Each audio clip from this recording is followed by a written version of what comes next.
Halo teman-teman semua, Assalamualaikum warahmatullahi wabarakatuh. Balik lagi di channel YouTube-nya Anggi and Baby.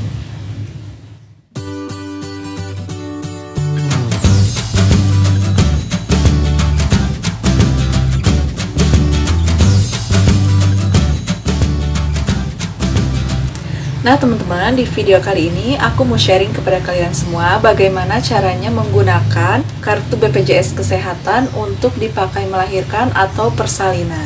So, buat kalian yang penasaran gimana caranya, tonton terus video ini sampai selesai ya. Nah teman-teman, jadi sebulan lalu aku baru saja melahirkan secara normal dengan menggunakan kartu BPJS ini.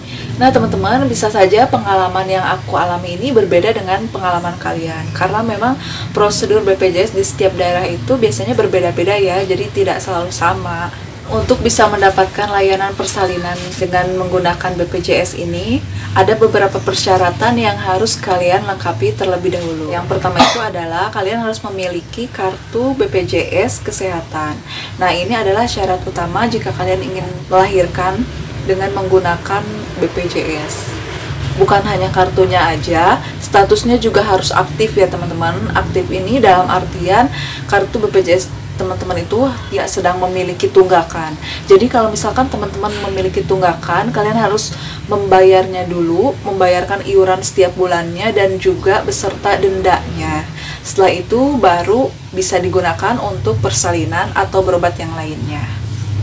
Yang kedua, kalian harus memiliki kartu berobat dari Vaskes tingkat 1. Contohnya seperti ini ya teman-teman. Nah, untuk bisa mendapatkan kartu berobat dari Vaskes tingkat 1, kalian harus pernah melakukan pemeriksaan di Vaskes tingkat 1. Nah, selanjutnya kalian juga harus membawa fotokopi kartu keluarga dan fotokopi kartu tanda penduduk atau KTP yang masih aktif. Selanjutnya yang harus kalian bawa adalah buku PINK.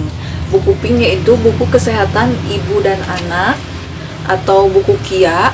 Atau jika kalian tidak memiliki buku PINK ini, kalian bisa membawa buku pemeriksaan kehamilan di tempat biasa kalian periksa. Nah, aku juga punya ini ya teman-teman.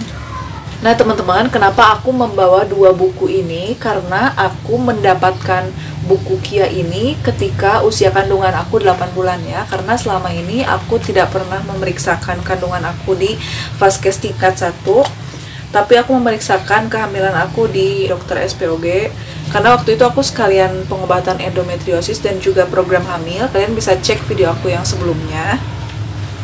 Dan itu kan memerlukan penanganan yang lebih. Jadi aku periksanya di SPOG gitu, nggak di puskesmas. Aku bawa dua-duanya untuk catatan ketika nanti aku akan melahirkan. Dan yang terakhir adalah surat rujukan jika kalian harus dirujuk. Nah ini biasanya didapatkan dari Vaskes tingkat 1. Biasanya didapatkan sebelum kalian akan melahirkan. Jadi saat kalian merasakan mulas, kontraksi, atau ada gejala kalian akan melahirkan, kalian langsung aja pergi ke Vaskes tingkat 1 dengan membawa persyaratan yang sudah aku jelaskan di video tadi yang sebelumnya ya. Tapi jika saat pemeriksaan terakhir dokter atau bidannya bilang bahwa teman-teman tidak bisa melahirkan secara normal karena ada suatu kendala yang tidak bisa ditangani oleh Vaskes tingkat 1, biasanya dokter atau bidannya akan memberi surat rujukan untuk teman-teman agar bisa melahirkan di rumah sakit. Tapi kalau misalkan di Vaskes 1 itu tidak ada tempat untuk bersalin, biasanya kalian disuruh langsung datang ke Vaskes 2 tanpa harus membawa surat rujukan. Itu yang aku alami ya pada saat itu. Nah buat kalian yang ingin tahu nih atau bertanya-tanya, bisa nggak sih kalau misalkan pengen melahirkan di rumah sakit tapi kita tuh nggak ada kendala apa-apa atau nggak ada rujukan sama sekali gitu. Nah kalau setahu aku untuk bisa melahirkan di rumah sakit itu nggak bisa sembarangan gitu ya. Karena pada waktu itu juga aku minta surat rujukan karena aku pengen melahirkan di rumah sakit, tapi si pihak Vaskes satunya itu tidak memberi surat rujukan jika kita tidak ada kendala apa-apa. Nah waktu itu kan aku minta rujukan ingin melahirkan di rumah sakit ya, karena pada waktu terakhir aku USG itu di usia kandungan 7 bulan si janinnya aku itu terlilit tali pusar sebanyak 2 kali lilitan ya, jadi aku agak worry aja sih. Nah, kenapa aku pengen melahirkan di rumah sakit? Karena di rumah sakit itu kan peralatannya lengkap, jadi bila mana kita nggak bisa melahirkan secara normal, jadi tinggal pindah ruangan aja gitu kan, deket gitu ya, tinggal pindah ruangan untuk melakukan operasi. Sementara kalau misalkan kita dari Vaskes 1 udah dicoba-coba untuk melahirkan secara normal dan ternyata tidak bisa melahirkan secara normal, itu otomatis harus melahirkan secara sesar, dan itu kita perlu perjalanan yang kita nggak tahu lama atau sebentarnya di perjalanan itu. Terus aku juga takut banget kalau misalkan di jalannya tuh macet dan kemudian janin aku tuh nggak tertolong. Itu yang bikin aku takut banget ya, pikirannya udah kemana-mana aja gitu ya, udah nggak karuan pikiran aku. Dan di situ banyak banget pikiran yang benar-benar menghantui aku setiap malam, jadi aku nggak bisa tidur setiap malam cuman memikirkan hal seperti itu. Nah, jadi intinya sesuai pengalaman aku, kita nggak bisa langsung pengen lahiran di RS, datang ke RS, tidak bisa seperti itu ya teman-teman. Jadi harus sesuai dengan prosedur. Dicoba dulu melahirkan secara normal di Vaskes tingkat 1 kalau misalkan kehamilannya temen nggak ada kendala apa-apa, tapi kita nggak bisa langsung melahirkan di rumah sakit, jadi harus sesuai dengan prosedur dari Vaskes 1 ke Vaskes tingkat kedua.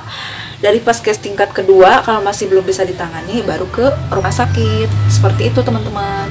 Tapi alhamdulillahnya kemarin waktu aku lahiran, aku bisa melahirkan di rumah sakit tanpa harus membawa surat rujukan dari Vaskes tingkat 1.